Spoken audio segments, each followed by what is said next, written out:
turabona mukije bakunzi ba Ibuye Comedy TV. Uno munsi haraye hasohotse ingingo ruhashya zasohowe n'ishirahamwe ry'ugwaruka Ibuye kumva zuko amashirahamwe yitumatumana ry'amakuru ariko araduza ibiciro kubijanye no gutumatumanako kwandika ubutumwa bugufi guhamagara cyo kimwe no kuja kuri internet. Ibyo shirahamwe ratera ibyatsi izo ngingo ariko mu kurindira ko izo ngingo zisubirwamwo bakabasohoye ingingo ruhashya kugwaruka rusanzwe rukoresha iyo mihora mu bijanye n'itumatumako aho izo ngingo bavuga yuko uzozirenga ko azopfungwa imyaka itaramenyekana. Mwumve neza imyaka itaramenyekana. Reka dukurikirane urongoye iryo shirahamwe ari we bitarajwa.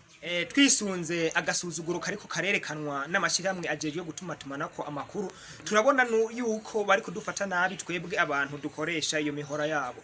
Rero muri Ibuye Comedy ishiramwe ry'ugwaruka hari ingingo twafashe umuntu wese akoresha haba kuruka ama message, kugura ama mega, gutelefona, hari ingingo ngenderwa ko zafashwe dutegerezwa gukorerako. Ni kuvuga umuntu azofatwa abirenzeko azohanwa, azohanishwa ikiringo cy'umunyororo w'imyaka itaramenyekana. Urumva imyaka tuzoyimubwira bivanye n'icaha yakoze. Rero izo ngingo zafashwe nuko umuntu kizira kwandika message uvuga ngo VIP VIP kuko ako message ni gato canke ngo gute genate canke ngo power. Ibyo turavyamirije ahubwo umuntu mu kwandika message azoyandika indamukanyo yanditsa aramutse avuga icyumviro ciwe kandi yongere asezere no kumwishura bizogenda uko nyene. Uzofatwa azohanishwa umunyororo.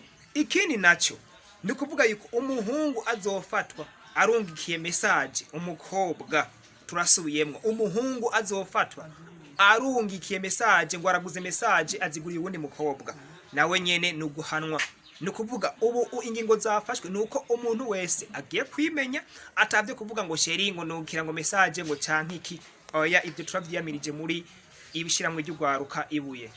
Ingingo ya gatatu nuko tugiye kubamenyesha yuko cyane cyane abanyeshuri haba muri abari muri za kaminuza no mashure yisumbuye, ni kuvuga yuko mugabe hari ibintu amashirahamwe yo gutumatumanako amakuru avuga ati uguze message zijana baguha 10, ariko kuri mwebwe musanzwe mwaravalidishije izo carte simu zanyu. Ni kuvuga message muyanditse utamanje kuzigura ni kuvuga na mafaranga 10.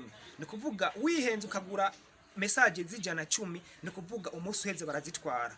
Urumva irifo yuko ugumana ya mahera yawe ijana, kirazira yuko ugura message kure aya mafaranga ijana yawe uzobufise uzoyandika message imwe na mafaranga 10.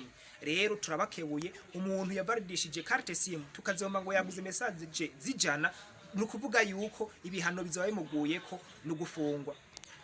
Hama turangize tubamenyesha yuko hari akandi kantu kakabijya babakobwa bahungu mu telefone abakobwa, ugasanga umukobwa ngo nagiye kuraba ngo anti ngo uncle hariho ubuhinga kuri telefone ushobora gukoresha mu gihe utelefone umukobwa cyangwa ukamwarika message atakubesha, akubesha telefone yonyene ikikubwira ahari. Ibyo bintu bishoboka gute? Nuko mwogura amamega, mumaze kugura amamega mukaja kuri YouTube, mumaze gushika kuri YouTube mugatangura gukurikirana ibikorwa bya Ibuye Comedy, mukaraba comedy zose. Nukuvuga mumaze kuziraba neza muca mubona ko ibyo twababwiye ko ari byo. Nk'umukobwa urashobora kumubwira sheri biri gute ko ndagukeneye, ngo ya sheri ngo nagiye kuraba mama buno nyene telefone ikikubwira ati arabeshe. Rero murabe muje kuri YouTube, kandi mugiye kuri YouTube mukagira subscribe, mukagira share, mugafyonda kugakengeri na comment kuri Ibuye Comedy. Ni kuvuga yuko kira kwezi muronka mega 300 mega 300 na message 600. Murakoze cyane.